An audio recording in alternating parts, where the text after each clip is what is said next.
Well, that was fun, wasn't it? 6-0. 6-0. What a performance. This is probably going to be a longer video than usual. I'm going to start talking about the match itself, our pre-season, what we need to do in the transfer window, all of that jazz. So you've got all that to look forward to. But my word, we blitzed Sevilla. And I know people will say, oh, it's only Sevilla. It's only a pre-season game. Listen, they finished, I think it was third or fourth. I think they finished third last season in La Liga. I might be wrong. But that shows that they are a really solid team. They only conceded 30 goals last season. We scored 6 against them in one match. That is incredible levels of productivity. And I have to shout out to one man, Gabriel Jesus, our number 9, does it again. And he's been on fire this preseason. There have been so many of them. Eddie, Jesus, Saka, Odegaard, Gabriel Magalhaes, William Saliba, Thomas Partey, Ben White, Alexander Zinchenko. They've all been fantastic. Even Aaron Ramsdale in goal. They've been incredible. I'm so looking forward to the season. We actually have a striker that doesn't break a hamstring every time he goes into the other team's box. That doesn't panic and have a nosebleed before he takes a shot. That can actually put the ball in the net. It's so refreshing. I love him, man. I've got him on my back already. He is just a brilliant footballer. I love him. And I heard Merson say that Chelsea should have signed him. 45 mil. What's the issue? You spent all of that on Lukaku. You know, that guy, that massive flop who scored 8 goals in the Premier League last season. I'm telling you, Jesus is a better forward than Timo Werner, than Romelu Lukaku. And he's going to score more goals than Raheem Sterling. Watch this space. Merson said he can even outscore Haaland. And while that sounds like Merson is probably smoking whatever, weed, marijuana, I don't care. With form like this, there's no reason why not. But great performances all round. Not just Jesus, but Saka was energetic.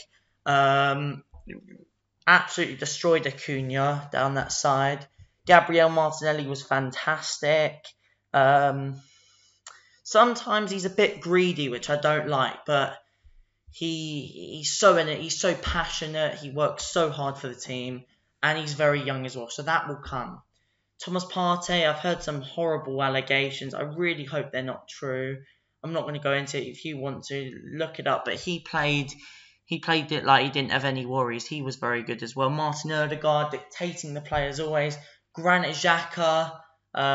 Captain Odegaard now. I'm going to refer to him as that from now on.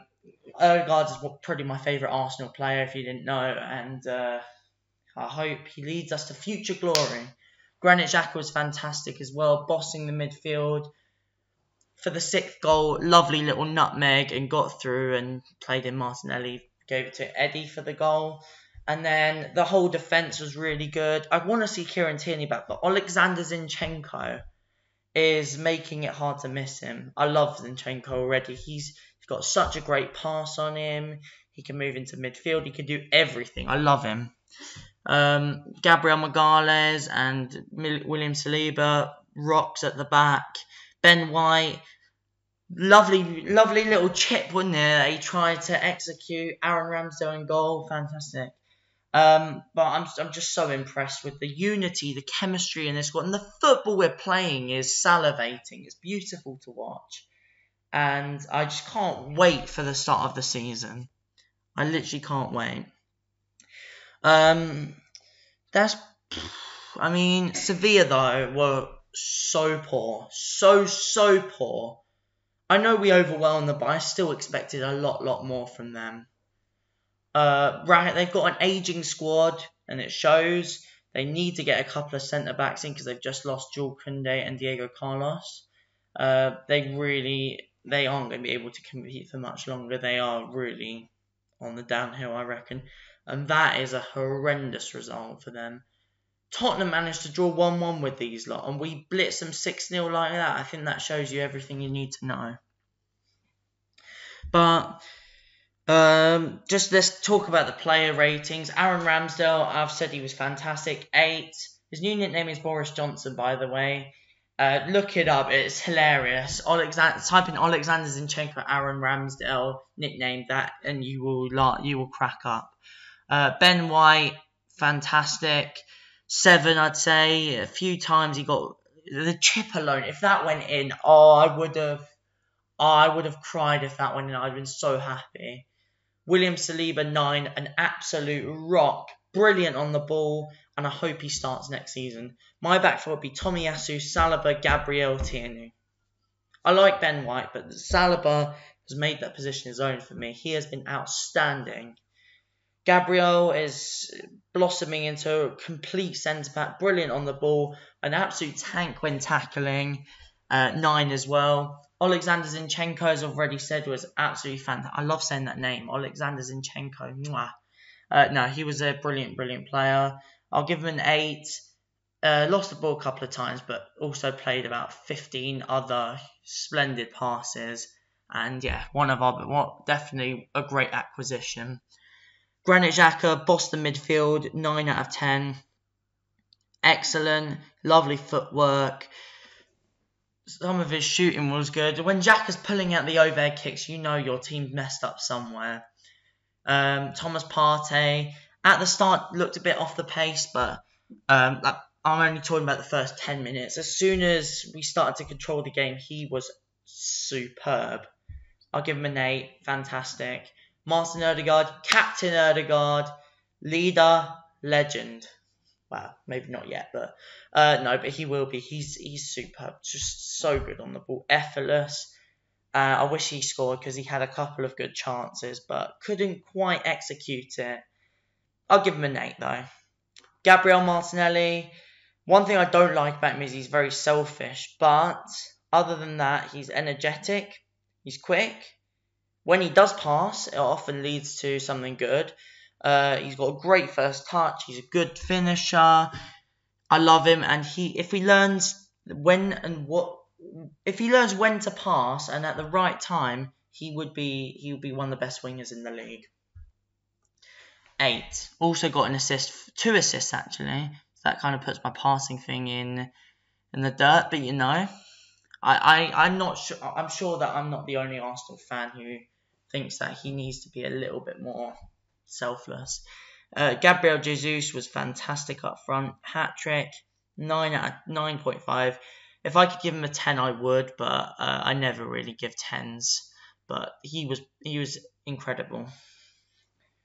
Saka, 9. Drew the penalty. Some great little dribbles. Couple of really nice crosses. Perfect. Everyone was incredible. The subs were good as well. Came on a little bit late. Eddie, 8. Pepe, nothing, because he didn't really do anything. But no, we'll give him a 7. He was fine. He didn't really have that much of an impact, though.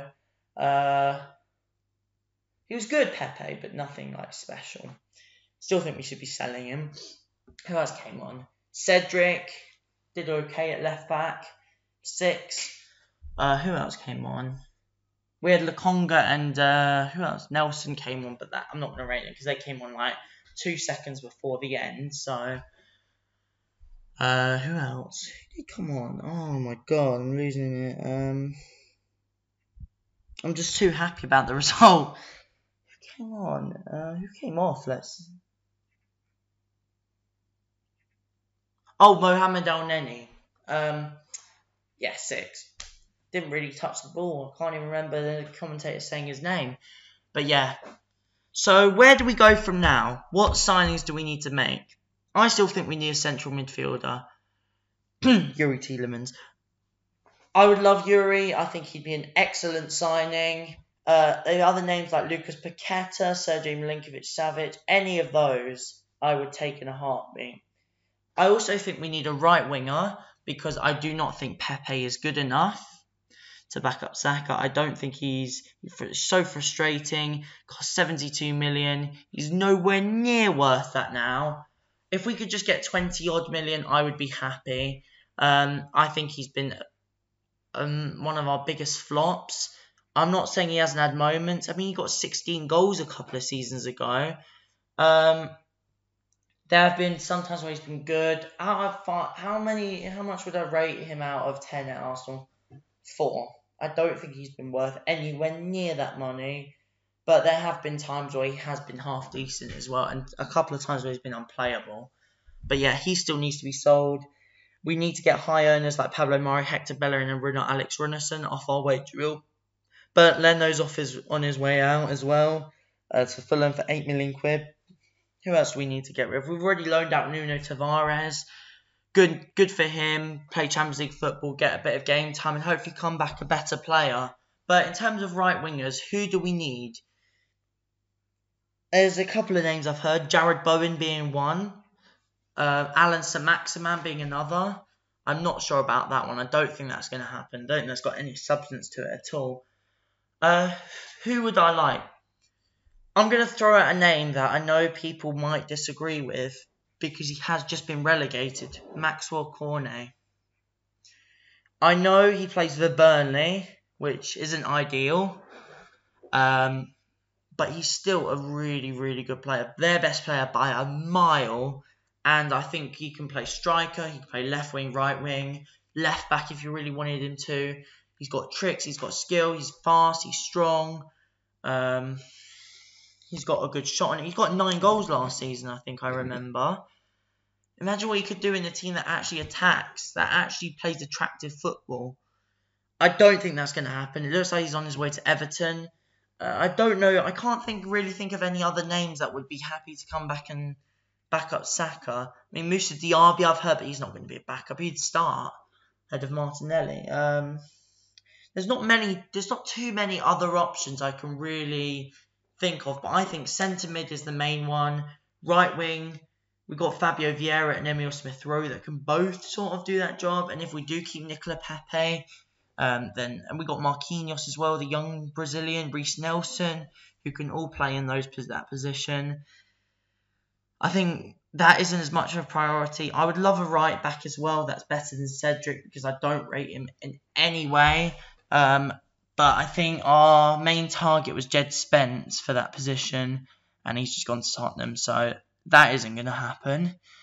But yeah, I think it's more about shifting on players like, as I mentioned, Leno, Runnison, Bellerin, Mari. There's others such as Torreira and Pepe. Who else have I mentioned? Who else haven't I mentioned? Ainsley Maitland-Niles. These players have all been linked with moves away. We could probably get... So we'll probably get a couple of mil for Runnison, get an 8 mil for Leno, so that's 10. Bellerin for maybe 5 to 10 maybe. We'll go 10 because I think he's worth about that. So it's 20. Torreira for 10, 30. We'll probably get like 15 actually for Torreira. So we'll go with 35. Maitland-Niles for 10, 45. Pepe for 25. We could probably raise around 70 million from these sales, and that can go into a Yuri Tielemans, a Lucas Paqueta, or whoever that can come in midfield. But I think we need 2 or 3 more signings to really complete this transfer window. It has been a great transfer window. This man that you see on our screen has been electric. Others such as Matt Turner, Alexander Zinchenko and Marquinhos have been decent as well. Fabio Vieira, I'm waiting to see, but I hope he will be like our Bernardo Silva for us. I really believe that he could be really good. We don't know yet. Obviously, he could turn out to be a complete flop and a lightweight, but he looks one of the best playmakers in Europe right now. Is there anything else I wanted to talk about? Probably not. I think that's about it. I think we really impressed, and I just can't wait for the start of the season. I hope you enjoyed this video. Don't forget to like and subscribe, and it means a lot. And can't wait for the first game of the season, and hopefully you can't too. Goodbye, guys.